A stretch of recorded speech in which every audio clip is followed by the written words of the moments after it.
জয়গুরু। আজকে করব আমি গরম ভাতের ফ্রাইড রাইস ঘরোয়া চালে। আমার ছেলে স্কুলে টিফিনে নিয়ে যাবে, তো কীভাবে করব দেখতে হলে আপনারা আমার সঙ্গে থাকুন। উপকরণ লাগছে আমার গাজর, লঙ্কা কুচি, আলু আর সয়াবিন। আর আমি এদিকে কড়াটা বসিয়ে দিয়েছি, এবার এতে আমি একটু তেল ঢালি। দেবো আমি সাদা জিরে,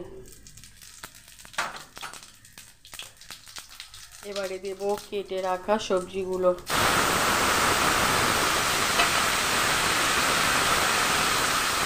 এবারে দেব পরিমাণ মতো হলুদ,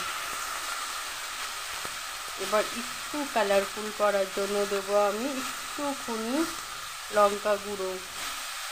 এবার এটাকে আমি মিক্স করব। এবার পরিমাণ মতো দেবো লবণ।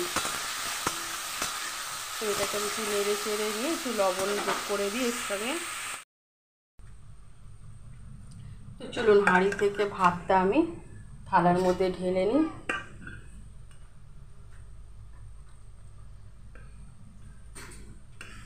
তো 3 হাতা মতো আমি ভাত নিলাম। এই দেখুন ভাতটা আমি নিলাম। এবার ভাতটা আমি কড়াতে দিয়ে নাড়িয়ে চাড়িয়ে নামিয়ে নেব।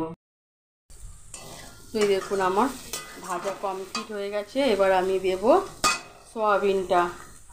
এটা খুব একটা পুষ্টিকর খাবার। তো এটা আমার ছেলের বায়না, আজকে আমি স্কুলে এটা নিয়ে যাব, গরমেও কিছু খাবে না। তো বলছে আমাকে এরকম করে ঘরের একটা টেস্টি করে খাবার বানিয়ে দাও। এতে ডিম দিলেও ভালো লাগবে, কিন্তু ডিম স্কুলে থাকবে তো খাবারটাও নষ্ট হয়ে যাবে। তো এবার আমি যে দেখালাম ভাতটা ঢেলে নিচ্ছি, একদম পুরো ঘরের চাল দিয়ে করেছি, কোনো দামি চাল না। চলুন দেখুন এটাকে আমি নেড়ে চেড়ে কত সুন্দর একটা ইয়াম্মি টেস্টি খাবার হয়ে যাচ্ছে। তো এতে আপনারা চিনি দিলে চিনি দিতেও পারেন, তো আমি চিনিটা এড়িয়ে যাব। তো লবণটা আমি না দেখাতে পারিনি, স্কিপ হয়ে গেছিলো। তো এই দেখুন পুরো রেডি।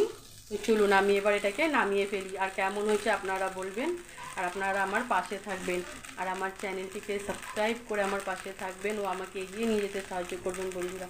তো চলুন এটাকে আমি নামিয়ে ফেলি। তো একটা ঘরের সব কিছু থাকা উপকরণ দিয়ে আমার মজাদার টেস্টি ছেলের জন্য টিফিন বানিয়ে ফেললাম। তো কেমন হয়েছে আপনারা বলবেন, আমার পাশে থাকবেন। সবাই ভালো থাকুন, সুস্থ থাকুন। জয়গুরু, টাটা।